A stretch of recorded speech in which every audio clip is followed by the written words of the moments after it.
જય શ્રી કૃષ્ણ મિત્રો, નિત્ય સત્સંગમાં આપ સૌનું સ્વાગત છે। આજે આપણે સાંભળીશું હિન્દુ ધર્મની ભવ્ય ભક્તિ પરંપરા હિંડોળા ઉત્સવ મહાત્મય। જો આ વિડીયો તમને પસંદ પડે તો લાઈક અને શેર કરી ચેનલને સબસ્ક્રાઇબ જરૂરથી કરજો। પવિત્ર અષાઢ શ્રાવણ માસની આલબેલ પૃથ્વીવાસી પોકારે તે પહેલા પ્રકૃતિ જાણી લે તે લહાવો લૂંટી લે છે। ગગને મંડાયેલો મેઘ છડી પોકારતો હોય એમ શ્રાવણની પધરામણી ટાળે ગરજી ઉઠે છે। કલાપીનો કેકારવ ચોગરદમ પડી વળે છે। કોયલના વિલંબિત ટહુકા તેમાં સાથ પુરાવે છે। વીજળીના ચમકારા આકાશમાં વેરાયા કરે છે। દેવો પણ જાણે આ પધરામણી કટકડે કેદ કરી રહ્યા ન હોય તેવું વિરલ દ્રશ્ય ઊભું થાય છે। ત્યારે ભક્તોએ હિંડોળાનો ઉત્સવ રચ્યો છે। ભગવાનનું દર્શન કરતા પાપણના પડદા પડી ઉઘડે ત્યારે એક નિમિષમાં હરિને ઝૂલતા જોવા તે લહાવો જેણે લઈ લીધો હોય એ તો તે જ જાણે। ભક્તિની રીત જ એવી છે કે હરિ સંગાથે લાડ કરવા, એમને જમાડવા, એમને પોઢાડવા, એમને ઝુલાવવા।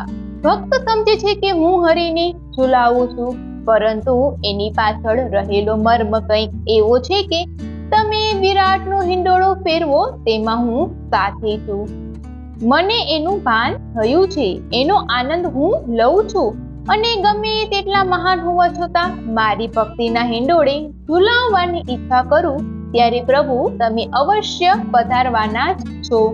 એટલે ભક્તો જે હિંડોળો રચે છે તેમાં એમનું હૈયું ઠાલવે છે।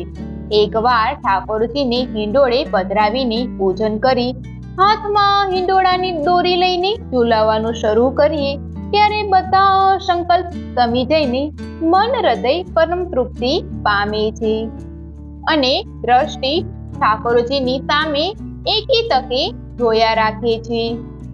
વ્યક્તિ તેમાં ભાવ વિભોર બની જાય છે અને સાક્ષાત ભગવાન હિંડોળે ઝૂલતા હોય એવો ભાવ પ્રગટ થાય છે।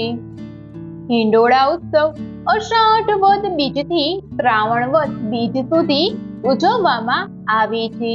હિંડોળાની દિવ્યતાની ઉત્પત્તિ 5000 વર્ષ પહેલા વૃંદાવનમાં થઈ હતી, જ્યાં ગોપીઓએ ભગવાન શ્રી કૃષ્ણને તણગારેલા ઝૂલા પર ઝુલાવ્યા હતા। હિંડોળા ઉત્સવને હિન્દુ ધર્મમાં વિશેષ દરજ્જો મળ્યો છે, કારણ કે આ પ્રસંગને સર્વશક્તિમાન ભગવાનને તેમની પ્રસન્નતા માટે ઝુલાવવાથી દિવ્ય આનંદ પ્રાપ્ત થાય છે। આગળ અને પાછળની ગતિ આનંદની અભિવ્યક્તિ છે, જે વિશ્વની ભૌતિક ચિંતાઓથી દૂર કરે છે। તેમની તેજસ્વી મૂર્તિમાં ડૂબી જવાને કારણે વ્યક્તિ મનની શાંત સ્થિતિનો અનુભવ કરે છે। હિંડોળા પર મૂર્તિને બેસાડવાની ક્રિયા પોતે જ પૂજનીય છે। અષાઢ અને શ્રાવણ માસની વરસાદી મોસમમાં સંધ્યા સમયે એટલે કે આરતીનો સમય થતા વૈષ્ણવો મંદિરમાં જઈને રેશમની દોરી વડે હિંડોળા પર બિરાજેલા પ્રભુને હિંચોળવા અધીરા બની જાય છે, કારણ કે વરસાદી પવિત્ર વાતાવરણમાં હિંડોળાનો ભવ્ય ઉત્સવ ઉજવાય છે। અષાઢ વદ બીજથી શ્રાવણ વદ બીજ સુધી વૈષ્ણવ મંદિરોમાં અને હવેલીઓમાં જાત જાતના અને ભાત ભાતના હિંડોળાઓ થાય છે।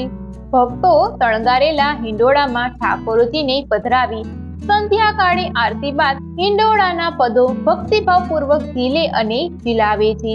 દોરી પણ હીરની ને મણિમાળાની રખાય છે। એ ખેંચતા સોના રૂપાના કસબથી ભરપૂર મોરલા ડોલી ઉઠે છે, પોપટ નાચી રહે છે, સાધુ વૃંદ મૃદંગ અને મંજીરા લઈ કીર્તન ભક્તિથી વાતાવરણ દિવ્ય બનાવે છે। ઘંટડીઓ રણજણી ઉઠે છે, જાણે વિરાટ ડોલી રહ્યું હોય ને બ્રહ્માનંદ રેલાયો હોય તેવું વાતાવરણ ફેલાય છે। ભગવાન શ્રી કૃષ્ણએ ગોપીઓને વૃંદાવનને કુંજ ગલીમાં હિંડોળે હિચકાવીને જે સુખ પ્રાપ્ત કર્યું હતું તેની યાદમાં આજે પણ વૃંદાવનના ઘણા મંદિરોમાં હિંડોળા ઉત્સવને ઝૂલા ઉત્સવ તરીકે પણ ઉજવવામાં આવે છે। ગુજરાતમાં વૈષ્ણવ મંદિરોમાં પણ હિંડોળા ઉત્સવ ઉજવાય છે। વૈષ્ણવની પરંપરા મુજબ શ્રી કૃષ્ણ ભગવાને વૃંદાવનમાં ગોપીઓ અને રાધાજી સાથે રાસલીલા કરી હતી તેની સ્મૃતિ તાજી કરવા હિંડોળામાં પ્રિયા પ્રિયતમને ઝુલાવવામાં આવે છે. આ ઉપરાંત સ્વામિનારાયણ સંપ્રદાયમાં પણ હિંડોળા ઉત્સવ ઉજવવામાં આવે છે. સ્વામિનારાયણ ભગવાનના સમયમાં એકવાર વડતાલમાં આંબાના 2 ઝાડ સાથે શણગારાત્મક હિંડોળો બાંધવામાં આવ્યો હતો અને ભક્તો ભગવાનને આગળ પાછળ ડોલાવતા હતા. ભગવાન એટલા પ્રસન્ન થયા કે તેમણે આ આખા મહિના માટે તેમના 12 દિવ્ય સ્વરૂપો બતાવીને ભક્તોને આશીર્વાદ આપ્યા હતા. આથી સ્વામિનારાયણ સંપ્રદાયમાં પણ હિંડોળા ઉત્સવનું ખાસ મહત્વ છે. ભક્તો હિંડોળાના ભજન ગાય છે અને આખું મંદિર શણગારવામાં આવે છે. વિવિધ રંગો, આકારો, સ્વરૂપો અને સામગ્રીનો ઉપયોગ કરીને હિંડોળાને રોજે રોજ ખૂબ જ ભવ્યતાથી અતિ ભવ્યતા સાથે અલગ રીતે શણગારવામાં આવે છે અને ભક્તોની ભીડ ઉમટી ઉઠે છે ભગવાનને ઝુલાવવા માટે. હિંડોળામાં ચાંદીના હિંડોળા, શાકના હિંડોળા, પાનના હિંડોળા, પવિત્રાના હિંડોળા, ગુલાબના હિંડોળા, ફળના હિંડોળા તથા અત્યારના યુગ પ્રમાણે ચોકલેટના હિંડોળા, વરસાદી ઋતુમાં હિંડોળા ઉત્સવ આવવાથી છત્રીના હિંડોળા, બિસ્કિટના હિંડોળા, મોતીના હિંડોળા વગેરે રીતે હિંડોળાઓને શણગારવામાં આવે છે. કેમ કે ભગવાન તો ભાવના ભૂખ્યા છે.